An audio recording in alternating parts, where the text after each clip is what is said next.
اس ترتیب کے مطابق یہ صورت جو ہے یہ لکھا ہے کہ یہ صورت مدینہ میں نازل ہوئی، جس میں پہلی بار قتال کا حکم نازل ہوا ہے، اور ساتھ ہی انفاق پر بھی زور دیا گیا ہے اور منافقین کا ذکر بھی ہے۔ اس صورت کے مضامین اچھے اور برے لوگوں کے تقابل پر مشتمل ہیں۔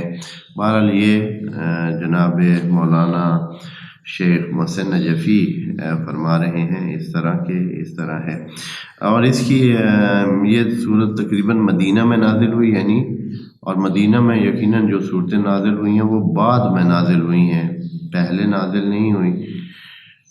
تو مکہ میں پہلے دور تھا، لیکن اس صورت کو کہاں رکھا گیا ہے، اس جگہ ترتیب دی گئی ہے اس کی۔ بہرحال سورت کے شروع میں آغاز جو ہے اس کا کوئی ایسے خاص قسم کی وہ نہیں ہے، بلکہ ڈائریکٹ بات شروع ہو رہی ہے۔ بسم اللہ الرحمن الرحیم۔ الذین کفروا وصدوا عن سبیل اللہ اضل اعمالہم۔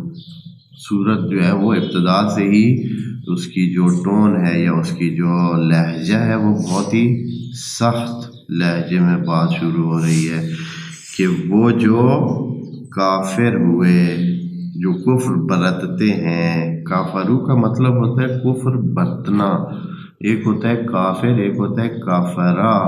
کافرہ کا معنی اور کافر میں فرق ہے۔ کافر جو بالکل اپنے اعتقادی طور پر اور اپنے عمل میں پکا ہوتا ہے کافر، اور کافرہ جب کہا جائے تو اس کا مطلب رہتا ہے کہ ہو سکتا ہے کہ کافر نہ ہو اور کفر کر رہا ہو، کافر نہ ہو اور کفر کر رہا ہو۔ مثال سمجھانے کے لیے عرض کرتا ہوں کہ ایک ہوتا ہے چور، ایک ہوتا ہے کسی نے چوری کی ہوتی ہے، یہ دو چیزیں ہیں۔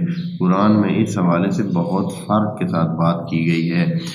اگر کوئی چور ہوتا ہے تو اس کا مطلب ہے اس کا کام ہی چوری ہے، کام ہی چوری ہے، ایک نہیں، 10 نہیں، 20 نہیں، جب بھی اس کو موقع ملتا ہے وہ چوری کرتا ہے، اس لیے کہ اس کے اندر جو ہے وہ ایک نیچر بنی ہوئی ہے، ایک فطرت چوری کی بنی ہے۔ ایک ہوتا ہے جو چور ہے نہیں، لیکن جب اس نے ایک دفعہ ایسے دیکھا کہ اب کوئی بھی نہیں، مسئلہ نہیں ہے، اگر میں یہاں سے یہ چیز اٹھا بھی لوں تو کچھ بھی نہیں ہوگا، میرا فائدہ ہو جائے گا، تو ایک دفعہ اس نے چوری کر لی۔ یہ چور نہیں ہے، اس نے چوری کی ہے، بس ان دو میں فرق ہے، ان دو میں فرق ہے۔ اور اسی طرح سزا میں بھی ان دو کی فرق ہوتا ہے، ایک ہوتا ہے جو چور ہوتا ہے، ایک ہوتا ہے جو چوری کرتا ہے۔